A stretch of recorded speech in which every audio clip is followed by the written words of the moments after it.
Hello and welcome to Those Nerds Down the Street. I'll get the tea on. Let's get started. So, welcome one and all to the first CD review here on Those Nerds Down the Street. If you guys don't know, we've been wanting to do this format for a while, and we've tried to make it as legal as possible. You're going to see a lot of random cuts. We might play a couple seconds of audio that is copyrighted here and there, depending on how hard we're jamming. But we do have some rules to this whole series. We do have to know a few off of each of the albums we cover. If you guys want us to cover something, tell us. That way we can start listening to the audio. And we also have to have a CD or some kind of physical version of it. Here we've got a CD.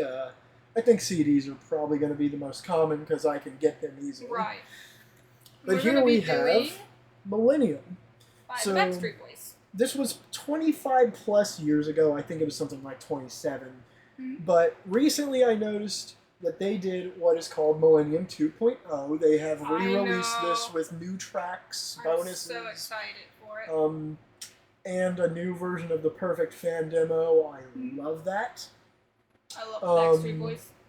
So I just wanted to come back to this. I mean, me and her both have sort of a past with Millennium and Black and Blue. Black and Blue is my favorite. Black and Blue, we need to do that one. We need to do that one. But we are also going to be listening to these on an old piece of crap like this every time because that's how I want it done. I feel like it adds tactility, and I think this is how I prefer to listen to music anyways. I love having a boombox. I think they're fun. So, I think that it? And let's get into it. First one on the scene is Larger Than Life. I love that song. So, I remember this being a pretty lively track at the beginning. I think they start howling like maniacs.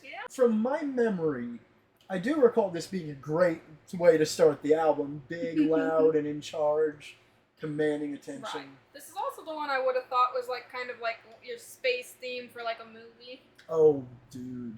Could you imagine if this was in some Space Jam sequel or something? Right. Maybe you come up on the player sitting there dunking hoops and fucking that would be awesome. Having Gatorade ads on the side, you know. Just that early 2000s schlocky bullshit that they always did. That would be awesome. Hit that play button.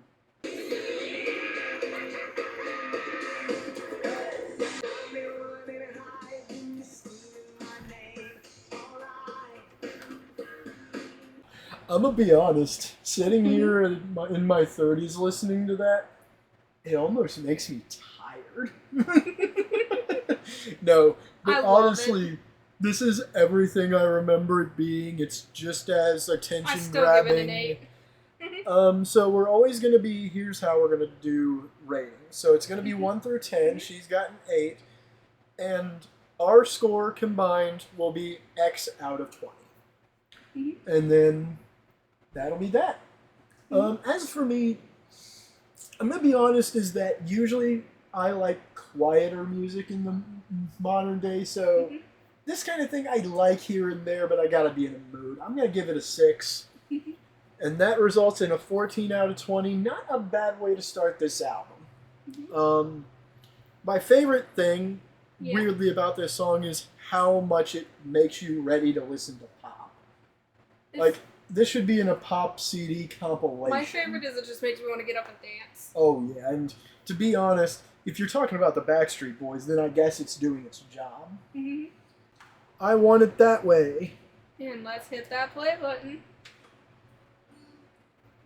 Yeah, I want it that way. And I are 2 worlds apart. It's just, this is a straight up song. I want it that way. It's kind of like your love song. Schmoozy little love song. Right. It's the pussy pop everyone refers to. From back in the day. To be completely honest with you, I think they're good in this format. In fact, it does align with me being a little bit of a quieter music listener. You gotta understand, I'm a little bit more lo-fi, chilly now. I was listening to metal a lot during the last 10 years and just kind of wanna... I'm more of a metal person, so I like my music like your loud. big rock, your metal, your classics. Loud. I love loud. You like loud music, I like it soft. I don't mind it. Let's keep it clear that I do think there are grand rock. I still love it. Right. But we're talking about somebody like me. I love things like Mono K Rock, and some of their music can get pretty loud. Oh yeah, they're one of the only bands where I can say BTS and them. I'm into their music right now, probably because I'm around this one so dang much. Oh, but and My First Story, they're a good one. Oh, My First Story. I've not listened to a lot of them. One of these days we might have to sit down to one of their CDs or something if we can import them. But I will say, even though this one's a softer song, I do like it. Honestly, I want it that way. I always found it to be a very romantic I song. I think it's a very sweet boyfriend song. And just due to its general slowness, I always did love slow dancing to this song. I'm going to give this an 8. There's a lot of love here. I'm going to give it a 5 because I just don't like it that much. Alright, so that brings us to a 13 out of 20. Just because I like it, but I don't like it that much. But anyways. And that's pretty cool. That's it for that one. Show Me the Meaning of Being Lonely. And this is one of my favorite songs, so by them. Let's check it out. Let's push play. Meaning of being lonely. I can feel the sun, your every wish. So, Show Me the Meaning of Being Lonely. You know, honestly, this is a heartbreak song.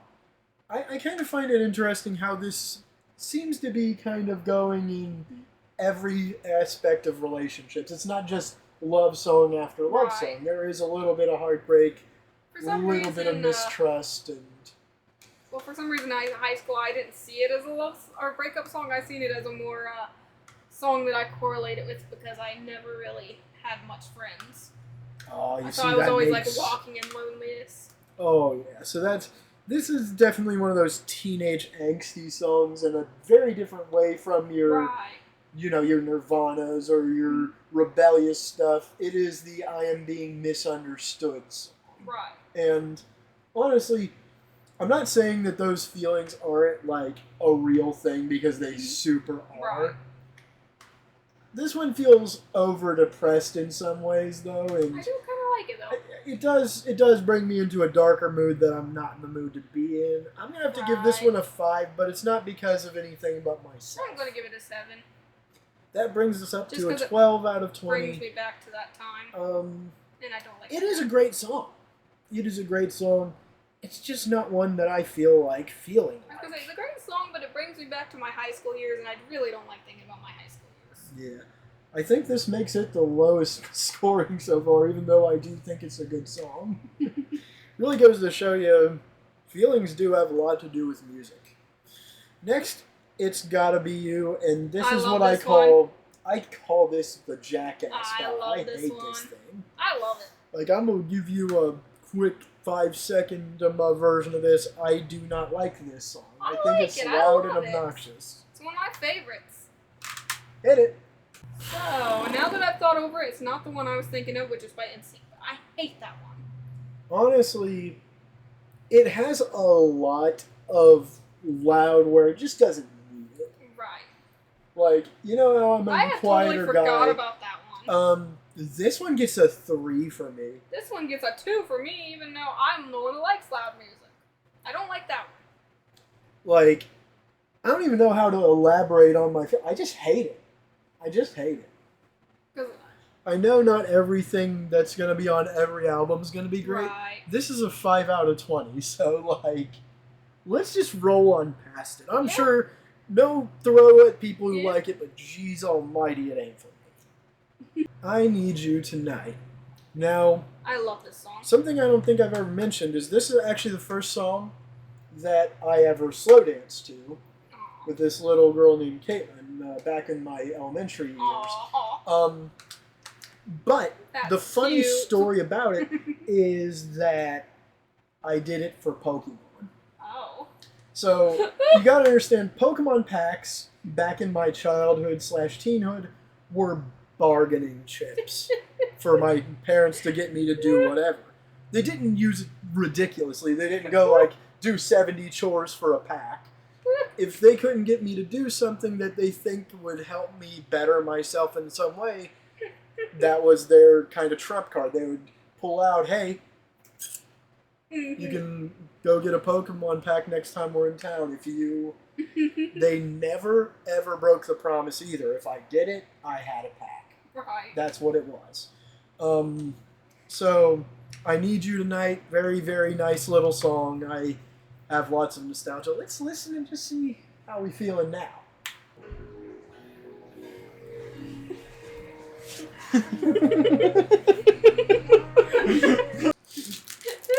Damn it still works after all these years. Dusknor Litwick, Poltegeist. Cha-ching! I only got Gengar, Cubone, and Ghastly. Hey, Gengar kicks ass. Although he is a shiny card. Maybe he's shiny. Ooh, Being his look background at that, shiny, look is what at I'm that, trying look to at say. that. I do like Cubone, though. Cubone's one of my favorites. I have a lot of Yeah, favorites. He's the best lonely boy. As for the song, my god, it's just as nice and slow as I And remember I'm still it. going to give this one an 8 like I did when I was young. I'm gonna be honest. A high 8 for me. I'm giving this a 9. I was going to say this is a high 8 for me because I So, love it.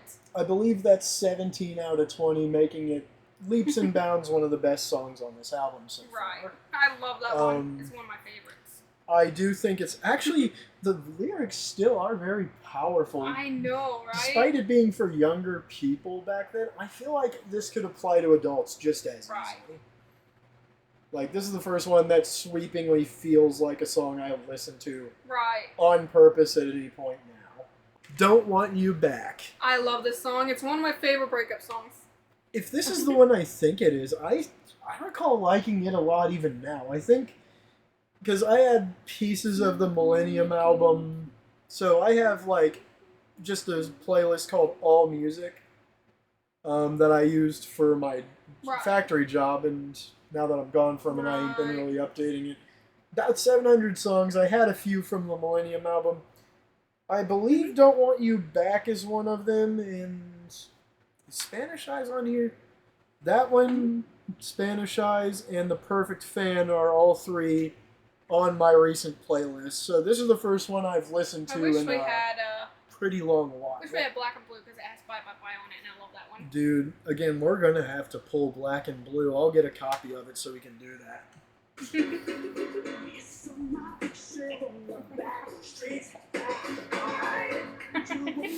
I'm going to be honest with you, that shit's still just as great.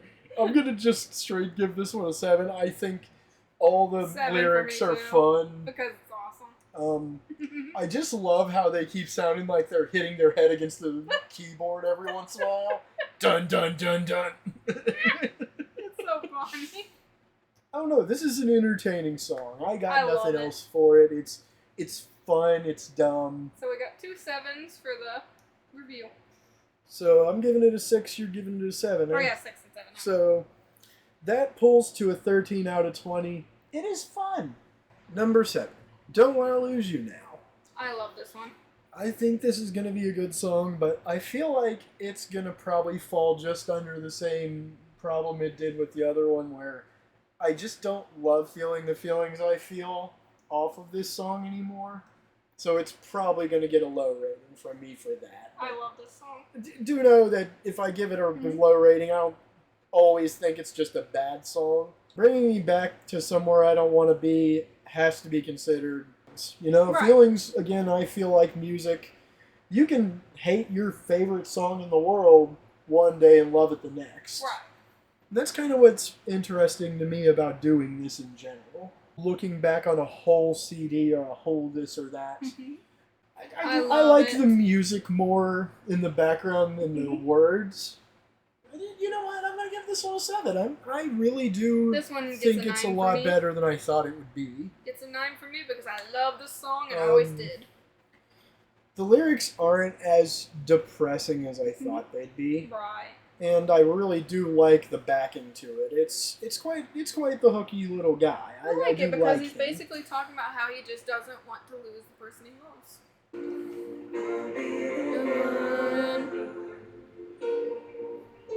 The one. You know, this is about the midpoint in between their loud and their soft music, and I think it kind of satisfies both ways. If you ask me, I think it's just loud enough, but it's still got that kind of backed off quality, kind of. It kind of has like a poppy kind of feel to it. Yeah, slower pop with a little bit more loud and to it. I know I've been giving a lot of 8s and 9s, but I'll probably give this one a 9. I'm gonna give this one an 8. I think it definitely deserves it. That brings it to another 17 out of 20, making it very close to the top. There's a lot of really good stuff with this song. I like it a lot, and whew, it's poppy. It's memorable. It actually has a lot of them bad boy feels. Right. I'm feeling. Back to Your Heart. I don't remember much about this one. I love this one because it's another one of my favorites. I love the Backstreet Boys. I know a lot of their songs. I hope I like this. I don't remember a lot about it. So, since you don't remember a lot about it, let's get to the music. Shall find a way back to your heart. What can I do? It took me a good minute in or so before I remembered it. I remember this one enough to say that I think it's got some beautiful lyrics. And the music itself is a little lacking. I don't know. I like it. It's one of my favorites. This is actually fine. A really good song. But if there's quiet, I know that I'm a little crazy on, but I feel like there should just be a little more intricacy. I don't know. There's something here that I feel is missing. Because I feel like the lyrics are like really meaningful. Oh yeah. The lyrics, however, are dead on point. I think they're very, very much amazing. I can't really tell you. It just looks like someone's looking for love. And this will be my first 10, guys. I don't normally do 10s because, well, I like to leave room just in case there's one that's better. Honestly, for Back to Your Heart, this is hard. I'm gonna give it an 8. You know something? I don't really know if there's quite something that can beat that. That's 1 10 and 1 8. That is an 18, making it the best of the album so far. And I think that's a good place for it. I really do think the only reason I'm not giving it higher is because I do feel there's something missing behind the lyrics. Like some kind of instrument or something could have been added to take this up a notch. But I can't tell you what that would be. Maybe a saxophone. A saxophone, a light saxophone dusting here and there wouldn't go amiss. I was gonna say that helps everything. I agree. I think that would be. Let's get into Spanish Eyes. Right. Oh man. I love this song. Spanish Eyes. I just can never get the lyrics right on it. I love the depth of the music. I think there is some gorgeous lyrics here. In fact, I'm gonna give this my first 10. I'm probably gonna give it a 5 because I just don't like it like I like the rest of them. I like it, but I just don't know the lyrics too well. I like all the unique instrumentation. Lots and lots of really pretty sounds. It's something where I feel like if I was on a date night, I would totally whip this out for a slow dance with you. The only reason I gave it such a low score is because, well, I don't really know much about it other than, like, hearing it a few times. My, oh my. No one else comes close. Number 11. Hit that play button. Goodness. This reminds me of Wherever You Will Go. Right. I think that's the name of the song. Or the one where it says, wherever you will go. Way up high. Or down low. That one. The whole tone and theme of the song reminds me a lot of that. Right. And to be honest, I do like that kind of music. This one, it just doesn't put it across the way I want it. I know it. I thought I didn't know it at first, but then we started listening and I'm like, okay, I know it. But gosh. it's okay. It feels generic. But it feels like there's something missing. It feels like it's just Kmart Wherever You Will Go. Right. And I can't give it more than a 4 for that. I can give it more than a 2. If it makes you wish you were listening to a different song, then it's not a good song. then I need to give it a low rating because I just wish I was listening to that. Yeah, I other give it song. a 2 because, well, 6. Is that's the second lowest? Because I think our full lowest is 5. yes. So this is the second lowest song on the album. I really hope they come back with Perfect Fan. I do love Perfect Fan, to be fair, though, so Yeah. it is going to get a high rating. You know, The Perfect Fan is basically my favorite off the album, just because it is Right. all about love. This whole Millennium album is somewhat related to love, but the funny thing is, this is about moms. Yeah, and It's about mom. really, it really does talk about the role of a mother and how his son/daughter feels about them. And to be real, like, my mom is my power. Dude. Like, that woman has done so much for me, I can't even. So, like, I can't give this less than a 10. I feel like I can.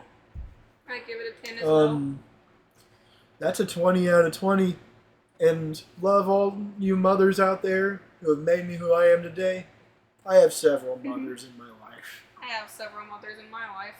And all of them are just as great as the others. Miss you, Miss Pet. With that, thank you guys so much for coming to Those Nerds on a rather tear-jerking end. Love to all the moms out there, and love to all you people who love the Backstreets. What is your favorite of this whole CD?